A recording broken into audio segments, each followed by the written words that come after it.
All right, so this is our first video on meiosis, which is our second type of cell division that's going to be in this unit. Our two big questions. Number one, we're going to look at how gametes, which are sperm and egg, created. Gametes, again, are a special type of cell that are only used by sexually reproducing organisms. And we are also going to look at how this process increases genetic variation between generations. So my first question for you guys is, which of the following are types of reproduction? Good. So hopefully you were able to get that the two types of reproduction, and one way that we classify organisms in biology is we have sexually reproducing organisms and we have asexually reproducing organisms. Now, the interesting thing is that there are advantages and disadvantages to each. So if you're an asexually reproducing organism, an advantage is that you don't need a partner. Asexually reproducing organisms on their own are able to divide and create two new organisms. So they're able to have offspring without finding a partner. Because they are not looking for a partner, they're able to do this quite a bit more quickly. However, in asexual reproduction, remember that 100% of the genetic information from the parent is passed on to the offspring. So you get less genetic variation. Sexual reproduction, so these are organisms that require two organisms, each one contributing half of the genetic information to form a single organism. You need a partner for this. Problem with needing a partner is not only just time, it's also that it's a little bit dangerous in nature to look for a partner. So if you look out into the animal kingdom, lightning bugs light up in order to attract mates. Your frogs and a lot of other organisms, they have vocal signaling, or even birds, they have visual signals. All of these things that they're performing in nature to help them to attract a partner also attract predators. And so it makes it dangerous to go through this process and to have mating rituals. And also, typically, you have a longer generation time. When I say longer generation time, I mean that it takes longer for organisms in sexually reproducing populations in general to reach sexual maturity where they can actually have offspring of their own. The good thing, and this is a huge good thing, sexual reproduction produces a ton of genetic variation every single generation. Now, we've been talking a lot about genetic variation, and we want to kind of rewind back to evolution from the beginning of the year to remind ourselves, why do we care about genetic variation? So remember that the environment and conditions for populations are constantly changing.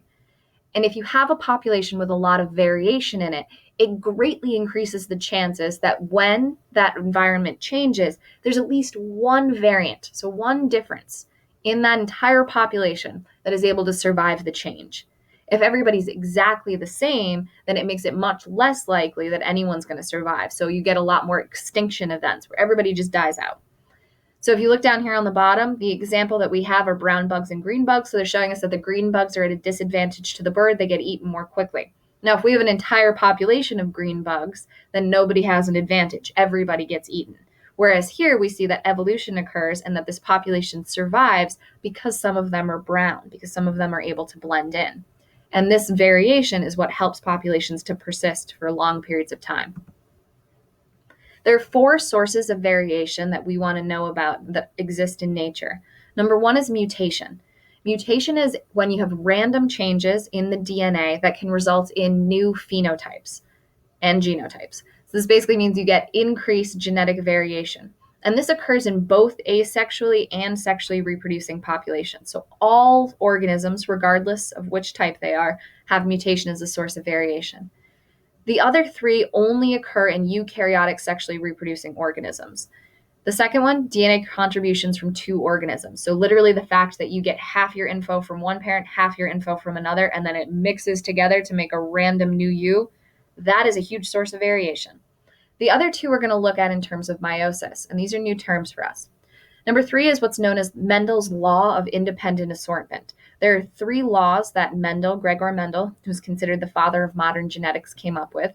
We'll go through these again in genetics, but we introduce the independent assortment here because it's easy to visualize with meiotic division. Number four is crossing over. So this is something where, again, happens during meiosis, increases genetic variation, but it only occurs in sexually reproducing organisms. When we look at genetic variation in prokaryotic reproduction, remember that prokaryotes, so your bacteria, they do what's known as binary fission, which means that essentially one bacteria copies its entire genome, splits into two. An advantage here is that they have a very short generation time, but realize that bacteria, the only source of variation between every single generation of bacteria is mutation. Now, the good thing for them is that they have a really short generation time, which means that a single bacteria in great conditions can divide once every 10 minutes, which means that in a few hours, they can create a pretty decent population. Your chance of mutation occurs whenever you copy DNA. So their chances of mutating in a shorter period of time are much higher than a human's, where it takes us 15, 20 years in order to be able to reproduce. So sexual reproduction in eukaryotes relies on meiosis. Meiosis, again, is a type of division that's only going to occur in sexually reproducing eukaryotes because it's what creates the sperm and egg cells. So it creates those gamete cells that are haploid. Remember that haploid describes a cell that only has one copy of every chromosome. So in mitosis, we were talking a lot about our diploid cells. These gametes are then going to combine during a process known as fertilization to create a brand new combination of chromosomes. This new combination means that literally every time, since you get a random copy from mom, a random copy from dad, and then you put those together to get a brand new combination that has never existed before, means that every single person and every time sexual reproduction and fertilization occurs, you get a whole new combination of genes. Which cells in sexually reproducing multicellular eukaryotic organisms perform mitosis? Good, so hopefully you were able to remember that those are your somatic cells. Somatic is just a vocab term for body cells. So your body cells are the ones that do mitosis, not your gametes. What is the end product of mitosis? Good, so what we want to end up with at the end of mitosis is 2 diploid daughter cells. So our cells at the end of mitosis should have a mom and a dad copy of every chromosome. So di meaning 2, 1 copy of each. Whereas again, in meiosis, we're going to make 4 cells that are haploid, so they only have 1 copy of each. We're going to very briefly go through the stages of meiosis to better understand independent assortment and crossing over. We'll go over this a lot more in detail in class. I just want to give you a broad overview of what happens. There are actually 2 phases to mitosis, but when we look at, or meiosis rather, but when we look at what happens before we get into meiotic division, we notice that we have interphase. And interphase is the same between mitosis and meiosis, meaning that we still have G1, S, and G2. G1 and G2 are both about growth and about copying those organelles. And S phase, S for synthesis, which means make. So what do we make in the S phase before mitosis and meiosis? We make a copy of all of the DNA. So G1S, G2, exactly the same mitosis and meiosis. Nothing changes. Our big differences before we get into mitosis and meiosis that we're going to go over. So when we divide through meiosis, there are 2 rounds of division. So how we're able to go from a diploid cell to a haploid cell in meiosis is you have 1 round of copying genetic information during S phase, but then you divide that cell 2 times instead of just once like in mitosis. So in mitosis, again, you copy once and divide once. So you're able to go from diploid to diploid. In meiosis, you copy once and divide twice. And that allows you to go from diploid to haploid. Meiosis 1. So here's a diagram of meiosis 1. The purpose of meiosis 1, you will notice that looking at our metaphase right here in the middle, you'll notice that I have my homologous pairs lined up, meaning I have my mom and my dad copy of the same chromosome sitting next to each other in metaphase. So instead of having a single file line, I've got doubles. So the purpose of meiosis 1 is to separate homologous pairs, meaning all of the cells at the end of this are either going to have a mom copy or a dad copy of every chromosome. They don't get both. Meiosis 2, so the second part of meiosis, is about splitting my sister chromatids. So notice that my cells at the end, the cells I made at the end of meiosis 1, so my first round of division, they're going to be haploid because when I look inside, I've only got 1 copy of chromosome 1 in here and 1 copy of chromosome 1 in here, 1 copy of chromosome 2 here, 1 copy of chromosome 2 here. But the chromosomes that I have inside my cells are still duplicated. They're still X-shaped to have those sister chromatids. We remember that one of the ways we can check ourselves, whether it's mitosis or meiosis, is you should never have duplicated chromosomes. So what I'm going to do in meiosis 2 is split those sister chromatids. So this looks exactly like what we did in mitosis, except now we're doing it with a haploid cell. So split those sister chromatids, and you end up with 4 haploid daughter cells at the end with unduplicated chromosomes. So we left off at the end of video 1 looking at a brief summary of the 2 stages of division that we see in meiosis. So that meiosis 1 splits our homologous pairs. So the two cells at the end are going to be haploid. They don't have a mom and a dad. They don't have those two copies of a chromosome. They just have one. But my chromosomes at the end of meiosis 1 are still duplicated. They're still those X shapes. So that's why we have a second round of division where we split your sister chromatid. So you separate those X shapes and you're going to put one unduplicated chromosome into each of the 4 cells you make at the end. So I end up with 4 haploid cells at the end of meiosis. What we're going to do now that we've just super briefly gone over the big picture, is we're going to focus in here on metaphase 1. So metaphase 1 was where we had my homologous chromosomes. So my duplicated mom version of a chromosome and my duplicated dad version of a chromosome. And they're sitting next to each other when they line up during metaphase 1. And 2 interesting things occur in this phase that help us to understand about some of the variation that this process introduces into eukaryotic sexually reproducing organisms.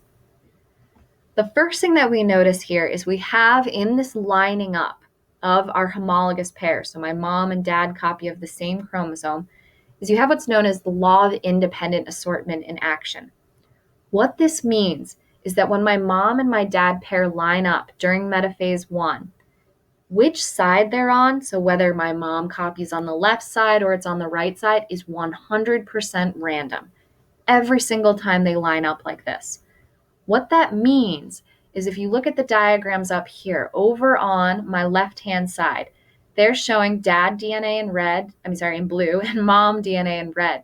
So they're saying it's possible that I get all of my dad's chromosomes lining up on one side, mom lining up on the other. So dad DNA goes this way, mom DNA goes the other way.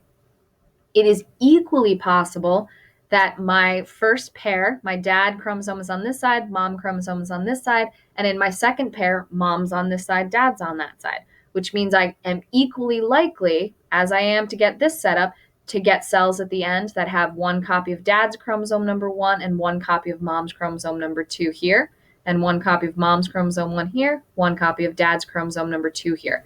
Equal possibility. Now we're only looking at 4 chromosomes here.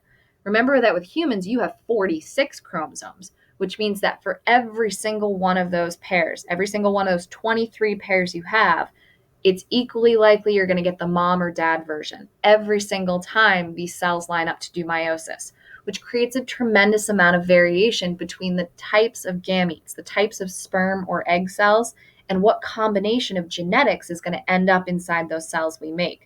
Because every single time sperm is formed, every single time an egg is formed, you have a random lining up of each of your homologous pairs. So that's why no 2 sperm, no 2 eggs are going to be genetically exactly identical to each other. The second thing that happens during metaphase 1 is something called crossing over. So here's the cool thing about when you have your dad copy and your mom copy, your homologous chromosomes, sitting next to each other in metaphase. Remember that the reason that mom and dad are homologous is you got one exact copy of info from one parent and one from the other. But they're homologs, which means same location, meaning they've got the same genes in the same places. So if you look at this diagram over here on the left, they're showing dad is dominant for A, dad is dominant for gene C, and dad is dominant for gene C. So A, B, and C, dad is all dominant for. Over on mom's chromosome, she again, because they're homologs, she has the same genes, so a gene A, a gene B, a gene C, but she's recessive for each. What can happen during this phase is that when the chromosomes sit next to each other, sometimes they get a little tangled up in each other, and they can actually swap pieces.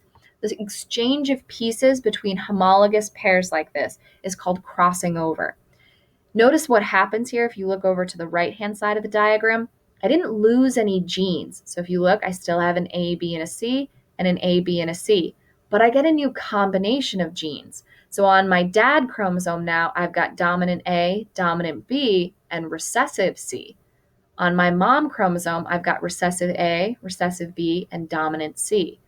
So crossing over increases the variation. This is how it is that you can end up with information from 2 different parents for a trait that are on the same chromosome, but you got some info from mom and some info from dad. So it actually makes entire chromosomes that are a blend. And this is a completely random process. It does not always occur. We cannot predict very accurately where it's going to occur. Some spaces are more likely to do it than others. Genes closer to each other are more likely to have it occur than the genes that are further apart, but it is random. Quick review. So first question, what is the end product of meiosis? Good, so unlike mitosis, which makes 2 diploid cells, meiosis makes 4 haploid cells. Which type of organisms perform meiosis? Good, so that is only sexually reproducing eukaryotes. Asexually reproducing eukaryotes, they'll just use mitosis to reproduce. Meiosis, where you create sperm and egg, you only need to create sperm or egg if you are going to perform sexual reproduction. Remember, bacteria only do binary fission, so they are never doing mitosis or meiosis. So again, quick recap, check to make sure you've got all of this info in your notes. What we were looking at here is just a quick cursory overview of how sperm and egg get created. We'll do more of this in class together, but we wanted to identify sources of genetic variation. So you should know law of independent assortment, what it is, how you'd find it, and then also crossing over, how these are sources of variation, what they are, and how they occur. Please see me if you have any questions.